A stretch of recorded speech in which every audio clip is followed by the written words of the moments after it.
Good morning. રવિવારની શુભ સવારે આપ સર્વ વિદ્યાર્થી ભાઈઓ બહેનોનું હું સામવેદ સ્કૂલ વતી હજી સર સ્વાગત કરું છું.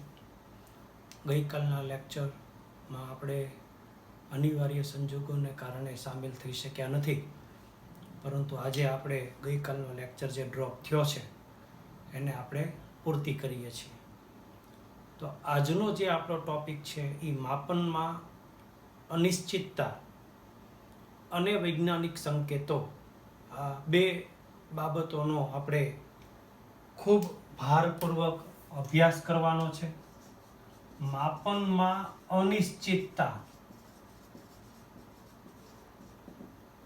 એટલે શું, આ એક ટોપિક, અને બીજો ટોપિક વૈજ્ઞાનિક સંકેતો.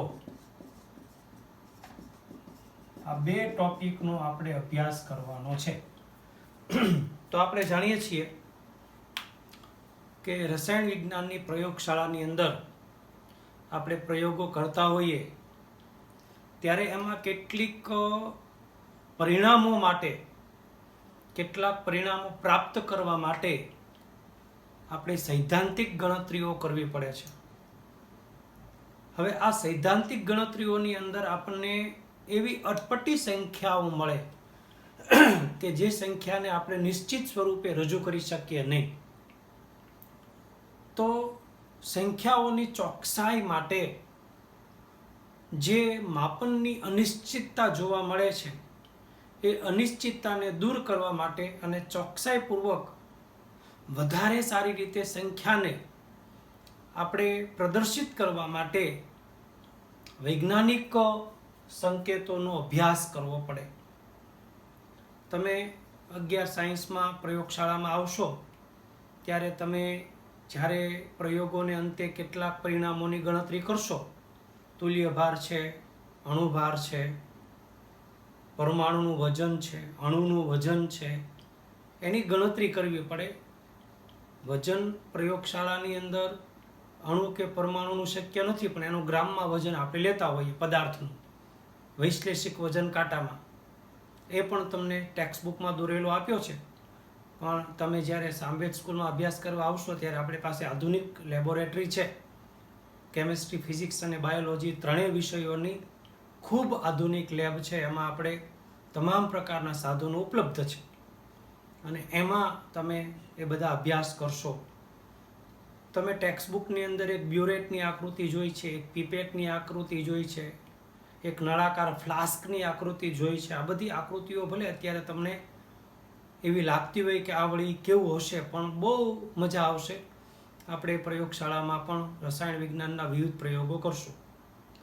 તો હવે આપણે સમજીએ છીએ વૈજ્ઞાનિક સંકેતો. વૈજ્ઞાનિક સંકેતો એટલે શું?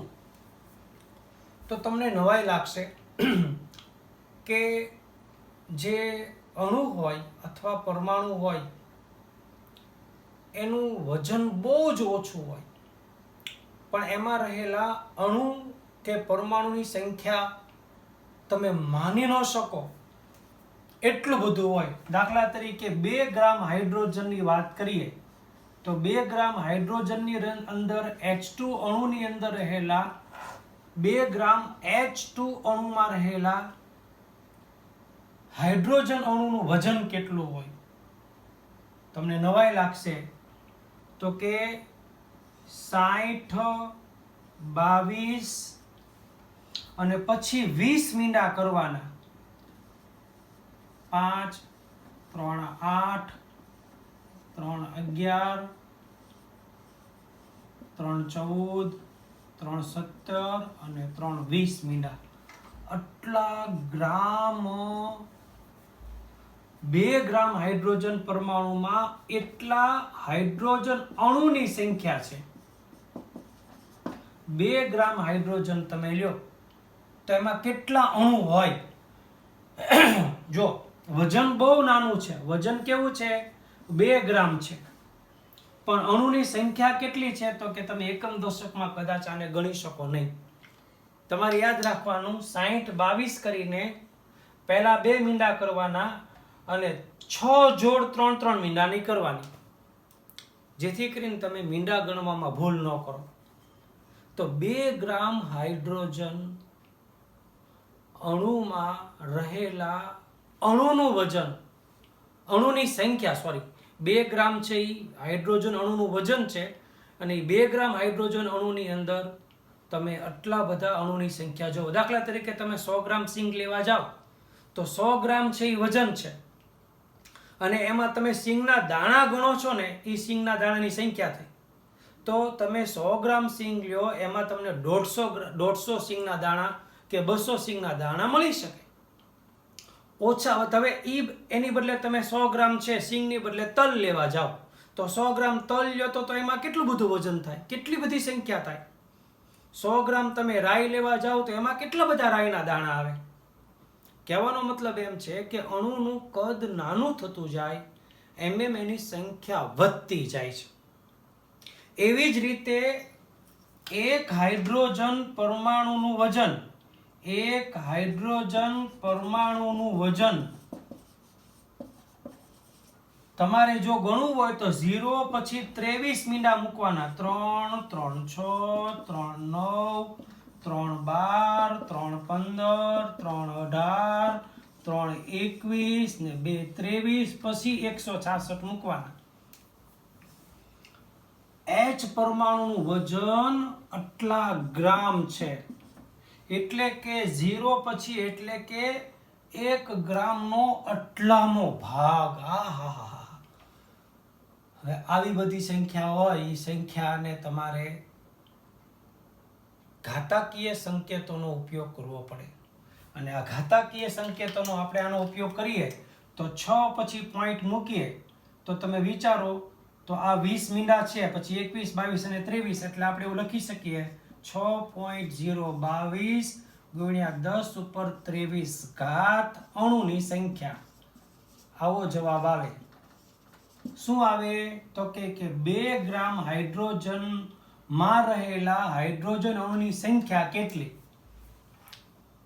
તો કે એટલી 6.022 ગુણ્યા 10 ઉપર 23 ઘાત. એટલે કે તમારે જો 6 પછી પોઈન્ટ મૂકવો હોય તો તમે જો જમણી બાજુ પોઈન્ટ આગળ વધારો, એટલે કે અહીંયા પોઈન્ટ હોય ડાબી બાજુ આવો તો જેટલા પોઈન્ટ ડાબી બાજુ આવો એટલી 10 ઉપર ઘાત મૂકવાની, અને આમાં આપણે જમણી બાજુ જશું એટલે આ 23 મીંડા છે, પછી અહીંયા પહોંચીએ એટલે 24 થયા, એટલે આપણે લખી શકીએ 1.66 ગુણ્યા 10 ઉપર -24 ઘાત. જમણી બાજુ પોઈન્ટ ખસે તો માઇનસ ઘાત આવે, અને ડાબી બાજુ પોઈન્ટ ખસે તો પ્લસ ઘાત આવે.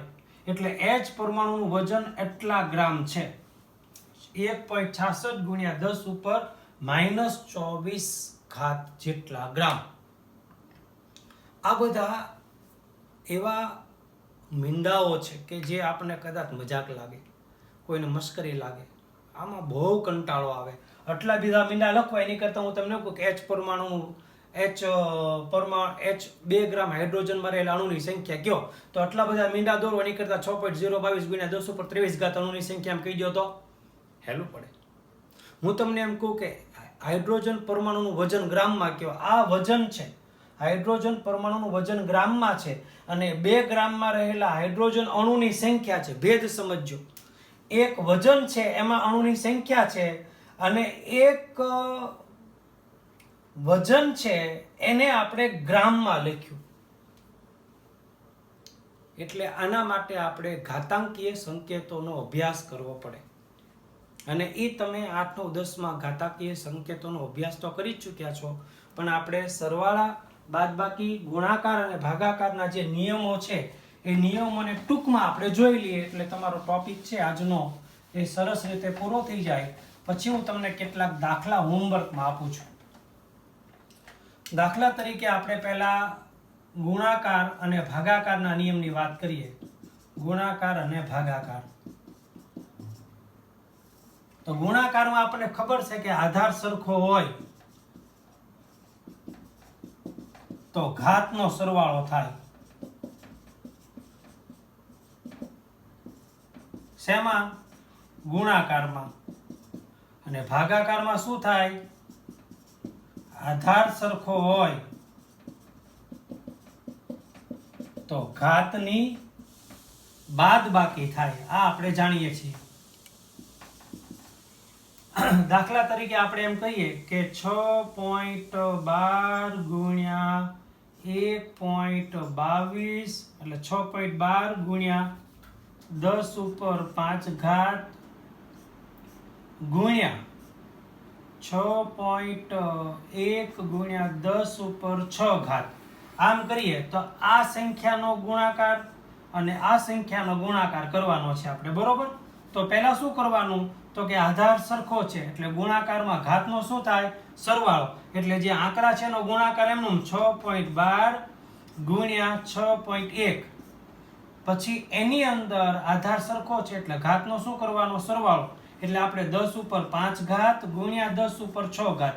એટલે મેં શું કર્યું? આંકડાનો ગુણાકાર કર્યો અને ઘાતનો ગુણાકાર કર્યો. બે પહેલા જુદું પાડી દીધું, બરોબર? પછી આંકડાનો ગુણાકાર જે આવે એ તમારે કેલ્ક્યુલેટરથી કરવાનો અને આધાર સરખો હોય તો ઘાતનો શું થાય? સરવાળો થાય.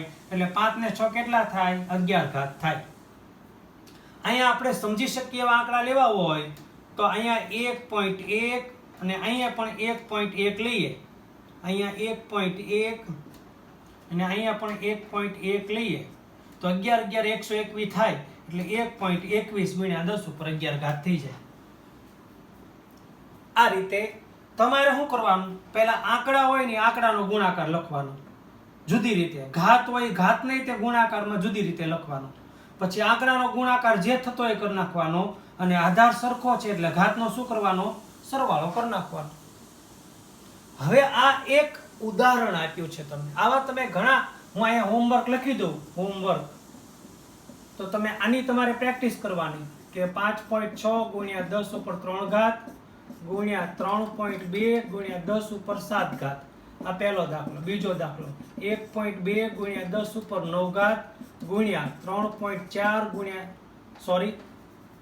ગુણ્યા 10 ઉપર 2 ઘાત. આ બીજો દાખલો. અહીંયા ત્રીજો દાખલો લખું 1.7 ગુણ્યા 10 ઉપર 5 ઘાત ગુણ્યા 3.2 ગુણ્યા 10 ઉપર 2 ઘાત. ચોથો દાખલો 3.7 ગુણ્યા 10 ઉપર 3 ઘાત ગુણ્યા 1.2 ગુણ્યા 10 ઉપર 5 ઘાત. પાંચમો દાખલો 3.9 ગુણ્યા 10 ઉપર 8 ઘાત ગુણ્યા 3.2 ગુણ્યા 10 ઉપર 4 ઘાત. લ્યો, આ 5 દાખલા તમારે પહેલા આંકડાનો ગુણાકાર કરવાનો, ઘાતને જુદી લઈને ઘાતનો ગુણાકાર કરવાનો, આંકડાનો જે ગુણાકાર થતો એ કરવાનો, આધાર સરખો થાય એટલે ઘાતનો સરવાળો કરી નાખવાનો. આ પ્રેક્ટિસ માટે તમને ગુણાકારના કેટલાક દાખલાઓ આપ્યા છે. હવે આપણે ભાગાકાર સમજીએ.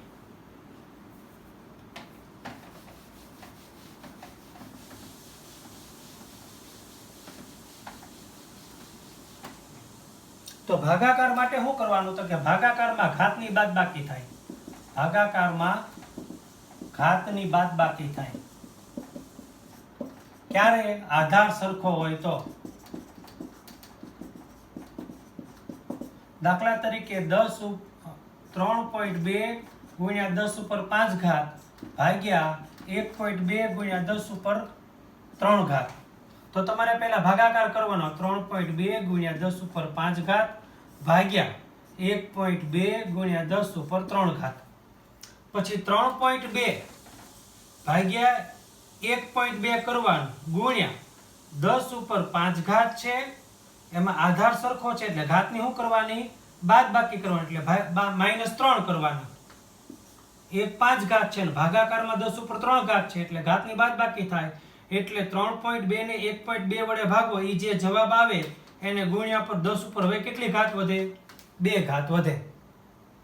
અહીંયા આપણે એવું કરીએ, અહીંયા 1.2 ભાગ્યા 1.2 કરીએ એટલે 1.2 ભાગ્યા 1.2 એટલે 1 થાય અને 10 ઉપર 5 ઘાત અને 3 ઘાત છે તો 5 માંથી 3 ઘાત જાય એટલે 2 ઘાત વધે એટલે 1 ગુણ્યા 10 ઉપર 2 ઘાત આવે. આ તમને સહેલું પડે એટલે આવું કર્યું. ભાગાકાર પહેલા આંકડાનો જે હોય એ કરવાનો, એટલે મેં ભાગાકાર સ્વરૂપે લખ્યું.